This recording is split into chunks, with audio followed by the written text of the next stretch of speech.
Telugu audio Bible ఆదికాండము 24వ అధ్యాయము. అబ్రహాము బహుకాలము గడిచిన వృద్ధుడై ఉండెను. అన్ని విషయములలోనూ యెహోవా అబ్రహామును ఆశీర్వదించెను. అప్పుడు అబ్రహాము తనకు కలిగిన సమస్తమును ఏలుచుండిన తన ఇంటి పెద్ద దాసునితో, నీ చెయ్యి నా తొడ క్రింద పెట్టుము. నేను ఎవరి మధ్య కాపురమున్నానో ఆ కనానీయుల కుమార్తెల్లో ఒక దానిని నా కుమారునికి పెండ్లి చేయక, నా స్వదేశమందున్న నా బంధువుల యొద్దకు వెళ్ళి ఇస్సాకును నా కుమారునికి భార్యను తెచ్చినట్లు ఆకాశం యొక్క దేవుడును భూమి యొక్క దేవుడునైన యెహోవా తోడని నీ చేత ప్రమాణము చేయించెదనెను. ఆ దాసుడు, ఈ దేశమునకు నా వెంట వచ్చుటకు ఒకవేళ ఆ స్త్రీ ఇష్టపడని ఎడల నీవు బయలుదేరి వచ్చిన ఆ దేశమునకు నేను నీ కుమారుని తీసుకొని పోవాలనా అని అడుగగా, అబ్రహాము, అక్కడికి నా కుమారుని తీసుకొని పోకూడదు సుమి.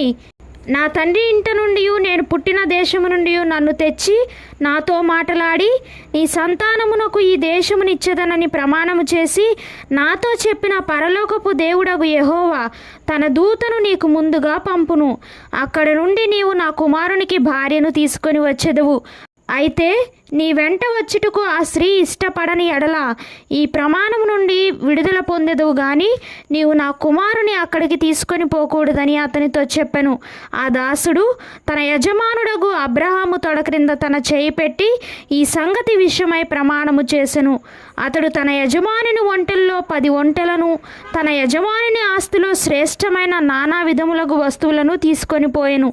అతడు లేచి అరామ్నహారాయిములోనున్న నాహోరు పట్టణము చేరి సాయంకాలమందు స్త్రీలు నీళ్లు చేదుకొనవచ్చు వేళకు ఆ ఊరి బయటనున్న నీళ్ల బావి వద్ద తన ఒంటెలను మోకరింపచేసి ఇట్లనెను, నా యజమానుడగు అబ్రహాము దేవుడవైన యెహోవా, నేను వచ్చిన కార్యమును త్వరలో సఫలము చేసి నా యజమానుడగు అబ్రహాము మీద అనుగ్రహము చూపుము.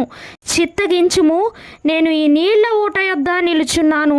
ఈ ఊరి పిల్లలు నీళ్లు చేదుకొంటకు వచ్చిచున్నారు. కాబట్టి నేను త్రాగునట్లు నీవు దయచేసి నీ కడవను వంచుమని నేను చెప్పగా, నీవు త్రాగము, నీ ఒంటెలకును నీళ్లు పెట్టదనని ఏ చిన్నది చెప్పునో ఆమెయే నీ సేవకుడైన ఇస్సాకు కొరకు నీవు నియమించినదయ్యుండునుగాక. అందువలన నీవు నా యజమానుని మీద అనుగ్రహము చూపితు అని తెలుసుకొందునెను. అతడు మాటలాడుట చాలింపక ముందే అబ్రహాము సహోదరుడైన నాహోరు భార్యయగు మిల్కా కుమారుడైన బెతూయేలుకు పుట్టిన రిబ్కా కడవ భుజం మీద పెట్టుకొని వచ్చెను. ఆ చిన్నది మిక్కిలి చక్కనిది. ఆమె కన్యక. ఏ పురుషుడును ఆమెను కూడలేదు. ఆమె ఆ బావిలోనికి దిగిపోయి కడవను నీళ్లతో నింపుకొని ఎక్కి రాగా ఆ సేవకుడు ఆమెను ఎదుర్కొంటకు పరిగెత్తి, నీ కడవలో నీళ్లు కొంచెము దయచేసి నన్ను త్రాగనిమ్మని అడిగాను. అందుకామె, అయ్యా త్రాగుమని చెప్పి త్వరగా తన కడవను చేతి మీదకి దించుకొని అతనికి దాహమిచ్చెను. మరియు ఆమె అతనికి దాహమిచ్చిన తరువాత, నీ ఒంటెలు త్రాగుమట్టుకు వాటికి నీ నీళ్లు చేదిపోయుదునని చెప్పి త్వరగా గాడిలో తన కడవ కుమ్మరించి తిరిగి చేదుటకు ఆ బావికి పరుగెత్తుకొని పోయి అతని ఒంటెలన్నిటికీ నీళ్లు చేదిపోసెను. ఆ మనుష్యుడు ఆమెను తేరిచూచి తన ప్రయాణమును యెహోవా సఫలము చేసెనో లేదో తెలుసుకొనవలనని ఊరుకుండెను. ఒంటెలు త్రాగుట అయిన తరువాత ఆ మనుష్యుడు 6 తులము ఎత్తుగల బంగారపు ముక్కు కమ్మిని, ఆమె చేతులకు 10 తులముల ఎత్తుగల 2 బంగారు కడియములను తీసి, నీవు ఎవరి కుమార్తెవు? దయచేసి నాతో చెప్పుము. నీ తండ్రి ఇంట మేము ఈ రాత్రి బస చేయుటకు స్థలమున్నదా అని అడిగాను. అందుకామె, నేను నాహోరుకు మిల్కా కనిన కుమారుడగు బెతూయేలు కుమార్తెనెను. మరియు ఆమె, మా యొద్ద చాలా గడ్డియు మేతయు రాత్రి బస చేయుటకు స్థలమును ఉన్నవనగా, ఆ మనుష్యుడు తన తల వంచి యెహోవాకు మ్రొక్కి, అబ్రహామును నా యజమానుని దేవుడైన యెహోవా స్తుతింపబడునుగాక.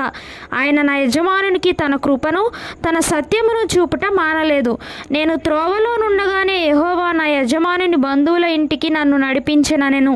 అంతటా ఆ చిన్నది పరుగెత్తుకొని పోయి ఈ మాటలు తన తల్లి ఇంటి వారికి తెలిపెను. రిబ్కాకు లాబాను ఒక సహోదరుడుండెను. అప్పుడు లాబాను ఆ బావి దగ్గర వెలుపటున్న ఆ మనుష్యుని యొద్దకు పరుగెత్తుకొని పోయెను. అతడు ఆ ముక్కు కమ్మిని తన సహోదరి చేతులనున్న ఆ కడియములను చూచి, ఆ మనుష్యుడు ఇలాగు నాతో మాట్లాడేనని తన సహోదరి అయిన రిబ్కా చెప్పిన మాటలు విని ఆ మనుష్యుని యొద్దకు వచ్చెను. అతడు ఆ బావి యొద్ద ఒంటెల దగ్గర నిలిచి ఉండగా లాబాను, యెహోవా వలన ఆశీర్వదింపబడినవాడా, లోపలికి రమ్ము. నీవు బయట నిలువనేలా, ఇల్లును ఒంటెలకు స్థలమును నేను సిద్ధము చేయించి తిననెను. ఆ మనుష్యుడు ఇంటికి వచ్చినప్పుడు లాబాను ఒంటెల గంతలు విప్పి ఒంటెలకు గడ్డియు మేతయు కాళ్ళు కడుగుకొనుటకు అతనికిని అతనితో కూడానున్న వారికిని నీళ్లు ఇచ్చి అతనికి భోజనము పెట్టించెను గాని అతడు, నేను వచ్చిన పని చెప్పక మునుపు భోజనము చేయననగా లాబాను చెప్పుమనెను. అంతటా అతడు ఇట్లనెను, నేను అబ్రహాము దాసుడను, యెహోవా నా యజమానిని బహుగా ఆశీర్వదించను గనుక అతడు గొప్పవాడాయను. అతనికి గొర్రెలను గొడ్లను వెండి బంగారములను దాసదాసీ జనమును ఒంటెలను గాడిదలను దయచేసెను. నా యజమానుని భార్య అయిన శారా వృద్ధాప్యంలో నా యజమానికి కుమారుని కనెను. నా యజమానుడు తనకు కలిగినది యావత్తును అతనికి ఇచ్చి ఉన్నాడు. మరియు నా యజమానుడు నాతో, నేను ఎవరి దేశమందు నివసించున్నానో ఆ కనాయనీయుల పిల్లల్లో ఒక పిల్లను నా కుమారునికి పెళ్లి చేయవద్దు. అయితే నా తండ్రి ఇంటికి నా వంశస్థుల యొద్దకును వెళ్ళి నా కుమారునికి పెళ్లి చేయుటకు ఒక పిల్లను తీసుకొని రావాలనని నా చేత ప్రమాణము చేయించెను.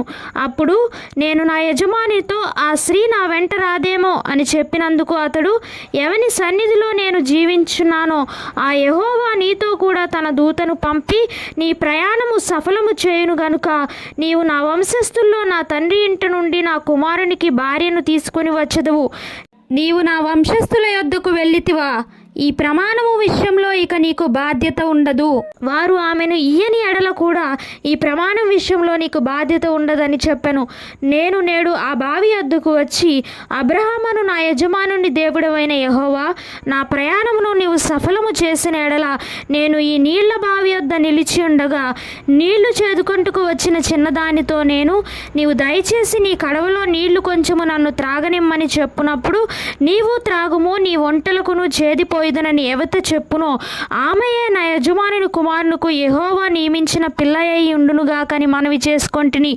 నేను నా హృదయంలో అట్లు అనుకుంట చాలింపక ముందే రిబ్కా భుజం మీద తన కడవను పెట్టుకొని వచ్చి ఆ బావిలోనికి దిగిపోయి నీళ్లు చేదుకొని వచ్చెను. అప్పుడు నాకు దాహం ఇమ్మని నేను ఆమెను అడుగగా ఆమె త్వరగా తన కడవను దించి, త్రాగుము, నీ ఒంటెలకును నీళ్లు పెట్టెదనని చెప్పెను. గనుక నేను త్రాగి తిని ఆమె ఒంటెలకును నీళ్లు పెట్టెను. అప్పుడు నేను, నీవు ఎవరి కుమార్తెవని అడిగినందుకు ఆమె, మిల్కా నాహోరునకు కనిన కుమారుడగు బెతూయేలు కుమార్తెనని చెప్పినప్పుడు నేను ఆమె ముక్కుకు కమ్మియును ఆమె చేతులకు కడియములను పెట్టి నా తల వంచి యెహోవాకు మ్రొక్కి అబ్రహామును నా యజమాని దేవుడైన యెహోవాను స్తోత్రము చేసి తిని.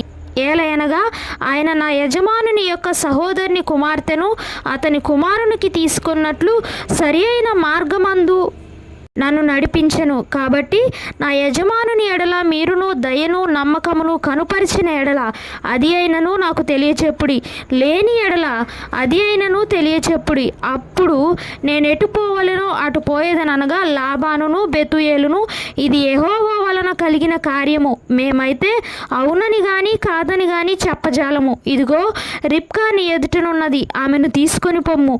యెహోవా సెలవిచ్చిన ప్రకారము ఈమె నీ యజమానుని కుమారునికి భార్య అగునుగాకని ఉత్తరమిచ్చిరి. అబ్రహాము సేవకుడు వారి మాటలు విని యెహోవాకు సాష్టాంగ నమస్కారము చేసెను. తరువాత ఆ సేవకుడు వెండి నగలను బంగారు నగలను వస్త్రములను తీసి రిబ్కాకు ఇచ్చెను. మరియు అతడు ఆమె సహోదరునికిని తల్లికిని విలువగల వస్తువులను ఇచ్చెను. అతడును అతనితో కూడానున్న మనుషులను అన్నపానములు పుచ్చుకొని అక్కడ రాత్రి అంతయు నుండిరి. ఉదయమున వారు లేచినప్పుడు అతడు, నా యజమానుని యొద్దకు నన్ను పంపించుడని చెప్పగా ఆమె సహోదరుడును ఆమె తల్లియు, ఈ చిన్నదాని 10 దినములైనను మా యొద్ద ఉండనిమ్ము, ఆ తరువాత ఆమె వెళ్ళవచ్చుననిరి. అప్పుడు అతడు, యెహోవా నా ప్రయాణమును సఫలము చేసెను గనుక నాకు తడవు కానీయక నన్ను పంపించుడి, నా యజమానుని యొద్దకు వెళ్ళదనని చెప్పినప్పుడు వారు ఆ చిన్నదానిని పిలిచి ఆమె ఏమనునో తెలుసుకొందుమని చెప్పుకొని రిబ్కాను పిలిచి, ఈ మనుషునితో కూడా వెళ్ళదవా అని ఆమెను అడిగినప్పుడు వెళ్ళదనెను.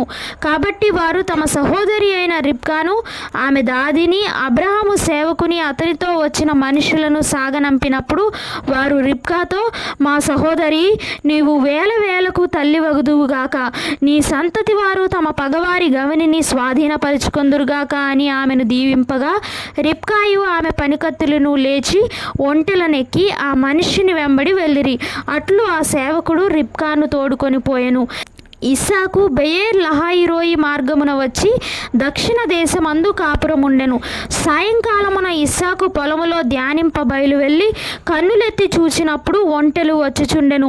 రిబ్కా కన్నులెత్తి ఇస్సాకును చూచి ఒంటె మీద నుండి దిగి మనలను ఎదుర్కొనుటకు పొలములో నడుచుచున్న ఆ మనుష్యుడెవరని దాసుని అడుగగా అతడు, ఇతడు నా యజమానుడని చెప్పెను. గనుక ఆమె ముసుగు వేసుకొనెను.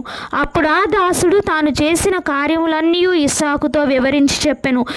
ఇస్సాకు తల్లి అయిన శారా గుడారంలోనికి ఆమెను తీసుకొని పోయెను. అట్లు అతడు రిబ్కాను పరిగ్రహింపగా ఆమె అతనికి భార్య ఆయెను. అతడు ఆమెను ప్రేమించెను. అప్పుడు ఇస్సాకు తన తల్లి విషయమై దుఃఖ నివారణ పొందెను.